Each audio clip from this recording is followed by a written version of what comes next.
One Big Challenge. Minsan mas inuuna ng bansa ang sariling ekonomiya. Pag-uusapan natin ang isang napakahalagang issue. East Asia is one of the most vulnerable regions in the world. Renewable energy projects like solar and wind. Hindi naman laging may opportunities. Together, ASEAN has more voice compared sa individual countries.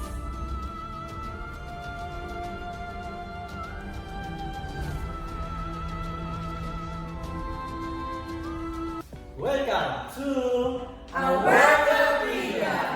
your podcast on how regionalism shapes politics, economics, and culture in today's world. Good day, listeners! Ako nga pala si Kevin Vandemore at kasama natin ang aking kabaling Aaron Terimico. Hello! Ngayong episode, pag-uusapan natin ang isang napakahalagang issue. Ito ang regionalism and climate change in Southeast Asia. Kasama ko ngayon ang ating mga host experts na sina Ms. Shekina, Ms. Martos at saka si Ms. Maglinaw. So let's start! We have question for the host experts. Number 1 question. Bakit ba napakahalaga ng climate change issue sa ating rehiyon? Salamat sa iyong wonderful question, Sir Kevs. Unang-una, nagpapasalamat ako kasi naimbitahan kami dito sa segment na ito. So, Southeast Asia is one of the most vulnerable regions in the world pagdating sa climate change. For example, the Philippines experiences stronger typhoon. Tapos, yung isa na dyan ay Vietnam kasi struggle sila with rising sea levels. Tapos, yung Indonesia naman, they face massive forest fires. So, this shows na climate change is a regional problem, not just a national one. So yun, maraming salamat Ms. Shekina sa iyong magandang kasagutan. Ngayon naman, dumako naman tayo sa opportunities of regionalism.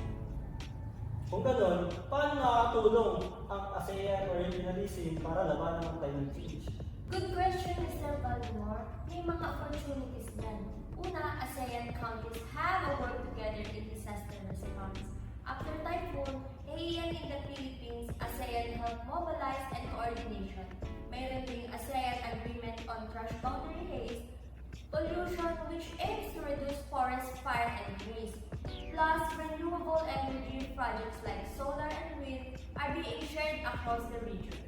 Dagdag ko yung sasagot ni Ms. Maglinaw, regional cooperation make us stronger. We negotiate with bigger players like China or the US in global climate talks. Together, ASEAN has more voice compared sa individual countries. Maraming salamat sa magandang kasagutan, Ms. Martos and Ms. Maglinaw. Ngayon, dadaan na tayo sa challenges of regionalism. Pero syempre, hindi naman laging may opportunities. Meron din tayong mga problema. Ano naman ang mga challenges na nakaharap ng Southeast Asia sa ganito? Thank you po, Sir Ninos, ulit sa iyong tanong. Sagot ko dyan is, ang one big challenge is yung dependent sa fossil fuels. Isa na dyan yung Indonesia at Vietnam kasi nagre-rely pa rin sila heavily on coal. Kaya mahirap mag-shift agad sa clean energy. Plus, another challenge is inequality.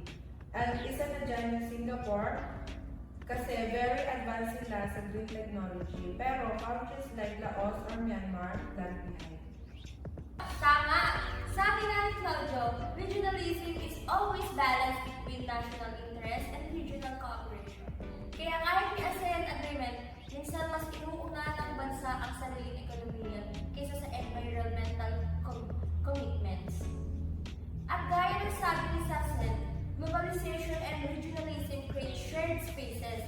Kaya kung haze problem sa Indonesia, naapektuhan din ang Malaysia at Singapore. Interesting points ano. Malinaw natin na intindihan na may mga opportunities sa challenges tayo na nakaharap sa ganito. Pero paano naman ito directly nakakapit sa mga Pilipino? Para sa atin, climate change means mas malakas na bagyo, flooding, food insecurity, at banta sa coastal communities para sa tulong ng ASEAN cooperation. Nagkakaroon tayo ng access to aid, technology, and shared knowledge. Exactly. Regionalism won't solve everything, pero it gives us a stronger safety net.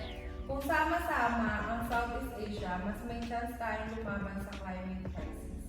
So ayun, maraming salamat Ms. Shekina at saka Ms. Martos. Napakaganda ng kanilang mga kasagutan. Maraming salamat sa inyong pagdalo dito sa ating show. Tama ka dyan, buddy. At napakalaga lang nalaman natin ito. Climate change is a both of challenges and an opportunity for Southeast Asia. And regionalism plays a big role in shaping our response. So that's it for today's episode of A Word of Regions. Ako nga pala si Kevin Pandemor. At ako naman si Nico Porero, kasama natin si mga Miss Chicana, Miss Martas at Miss Maglino.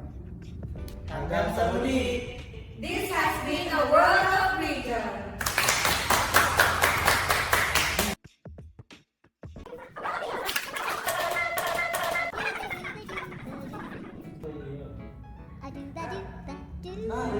Reunion lang pala. I do that, do that, do that.